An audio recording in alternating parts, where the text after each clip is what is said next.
ரேஞ்சை அப்படி break out கொடுக்கு அப்படின்னா காலில் வந்து கால்லையோ புட்லேயோ புட் ஆப்ஷனில் ஓப்பன் ரேஞ்சை பிரேக் அவுட் கொடுக்கு அப்படின்னா நம்ம வந்து புட் சைடில் ஒரு ட்ரேட் பண்ணலாம்.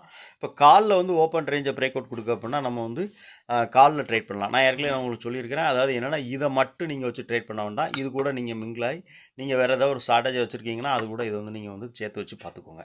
நான் வந்து என்ன பண்ணுவேன் அப்படின்னா நான் வந்து நிஃப்டினுடைய எங்கள் நிஃப்டி ஸ்பாட்டு வந்து எந்த இடத்துல சப்போர்ட் எடுக்கு, அப்போ அந்த இடத்துல சப்போர்ட் எடுக்கும்போது அங்கே இருக்கிற இப்போ நம்ம இன்றைக்கி உதாரணத்துக்கு இன்றைக்கி வச்சு சொல்லுவேன். இன்றைக்கி வந்து நிஃப்டினுடைய ஓப்பன் ப்ரைஸ் வந்து 23,350 அப்படிங்கும்போது 23,350லேருந்து 400க்குள்ளே, அதை 23,300 எடுத்துக்கலாம், இல்லைனா 23,400 எடுத்துக்கலாம். நான் 23,300 எடுத்துக்கிறோன்னு வச்சுக்கோங்களேன். அப்போ இந்த 23,300ல் உள்ள காலுடைய ஓப்பன் ப்ரைஸையும் புட்டுடைய ஓப்பன் ப்ரைஸையும் நம்ம வந்து பார்த்து அது எங்கே ஓப்பன் பிரேக் அவுட் கொடுக்குன்னு பார்க்கணும்.